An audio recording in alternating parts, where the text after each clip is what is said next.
Warren was invited by Fox News to do a town hall on the channel. And apparently Elizabeth Warren has declined the invitation and has shared her reasons why on social media. On Twitter, she says, Fox is a hate-for-profit racket that gives a megaphone to racists and conspiracists.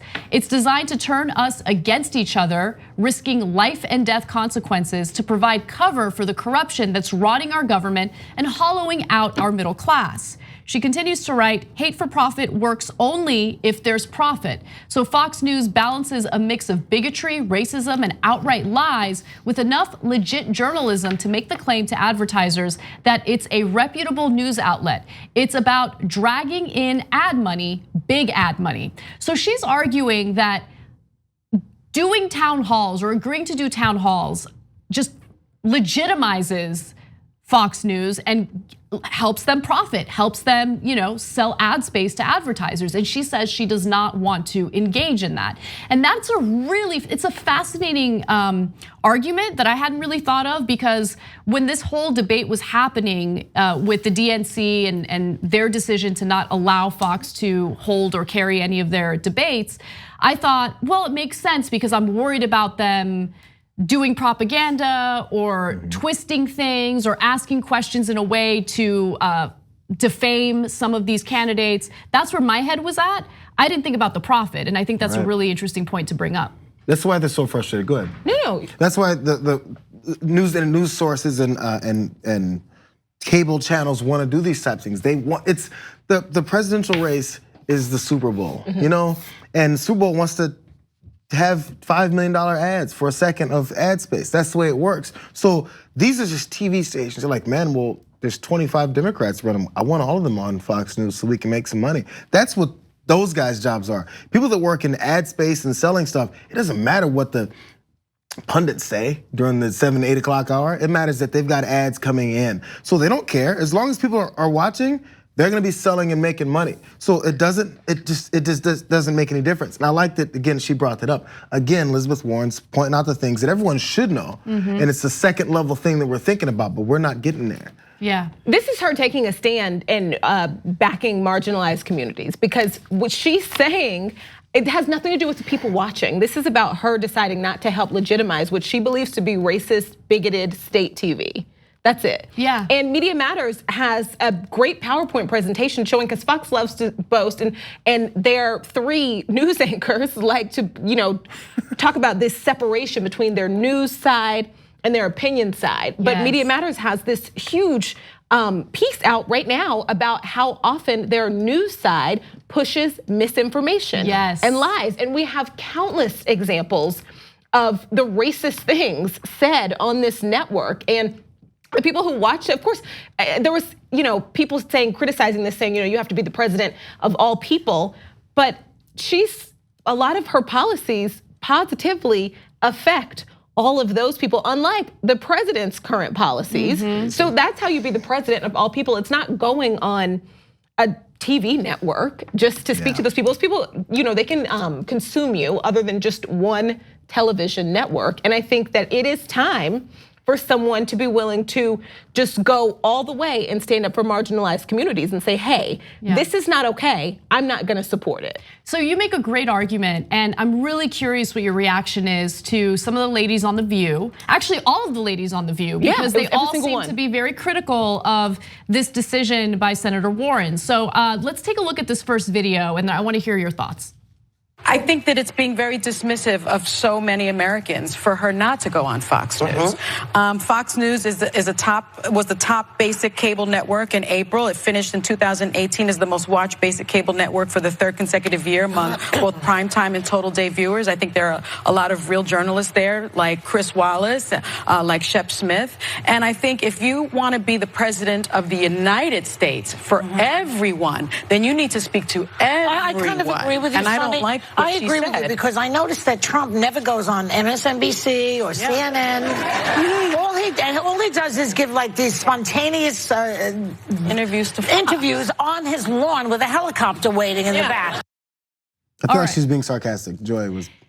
Yeah, I don't know where her heart's really at, but I was more fascinated with what Sunny Hostin had to say, and she's one of my favorites on The View. I think that she makes a lot of great arguments, but I don't know if I agree with what she had to say there. What do you think, Brooke? I think that it's interesting that she uses the word dismiss, because I think that she dismissed a very clear and very, like easily spelled out argument that Elizabeth Warren made. She didn't just say, I don't care about those people, I'm not gonna talk to you. She's saying, here is my 2 millionth policy. These all affect you. And then over here, I'm not going to legitimize something that I think does bad for America.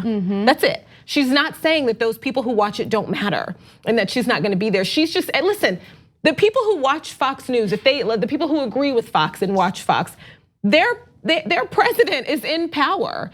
We have been catering to those people, and that's why we've been so slow on civil rights legislation in this country for years, because of the fear of turning those people off. Elizabeth Warren is simply saying, when it comes to TV, I'm going to finally be a person who's gonna cater to these people because you matter and the things that are said here are not okay. And every single day, someone on this network makes you feel like your place in this country doesn't exist. Every single day, and I'm gonna stand up for you. And saying, there are some real journalists on Fox, you don't get to say, hey, yes, my network says racist and bigoted and sexist and homophobic things all the time, but I'm still a real journalist. You get to say, I don't wanna work here because I wanna take a stance against something that is so nasty to so many other Americans. And when you don't do that, you have to, you become part of the machine. And so I don't think it's fair to say there are some real, they do terrible things, but there are some real journalists who have signed on to have that name on their resume. Like what? I do find it interesting. Like it is fascinating to see how people are putting words into Warren's mouth or deciding what her intentions are for her, even when she is clear about what her intentions are or what the reasoning is for not wanting to allow Fox to host that town hall. It has nothing, like you said, it has nothing to do with ignoring an entire group of people. It has everything to do with preventing the legitimizing, I guess, of a network that's been, first of all, incredibly vicious and defamatory toward her, but very supportive, and they constantly excuse everything that Trump does. And so, yes, Chris Wallace has been doing some good interviews, but I don't think that that's enough of a reason to do something that is gonna help legitimize them or make money for them. And this didn't turn out good for Bernie Sanders. It turned out good, it went well for Fox. Because yes, he had all those people in that audience cheering for Medicare for all. How many times do you think they've replayed that on Fox? I think the number is 0. What it did was it gave them an opportunity to ask him inappropriate questions that didn't belong in a town hall. And then also they get to use that at upfronts as they're losing all their advertisers. They get to say, hey, stick with us because we brought Bernie on. We brought one of the Democratic leaders on. We're the network for everybody. I don't know what people are saying. Tell them what upfronts are. A lot of people don't know. Upfronts. It's this big presentation, thanks, Jayar, that happens every year in New York City. And it's basically when all the networks go and they promote like their new shows. They bring the stars there, celebrities there on their shows. They promote the new shows coming up in the upcoming seasons on their network. And they basically try to sell ads on these shows to a group of people who then sell ads to companies. And so they're able to use Bernie Sanders' town hall as a way to show that they're for everybody. Yes, sure, we called the wife of the president of the United States. We called Michelle Obama Barack's baby mama. Yes, sure. We said that the Charleston shooting wasn't racist because who would go to a church to find black people? Everyone knows that if you want to find a bunch of black people, you go to a basketball court. These are things that were said on this network, you know what I mean? Like, and they get to use it and say, yeah, we said all that stuff, but we had Bernie on. Yeah, that's a great point. Thanks for watching this free clip of the Young Turks. Don't forget to become a TYT member today. For more exclusive content, join now at tyt.com/join.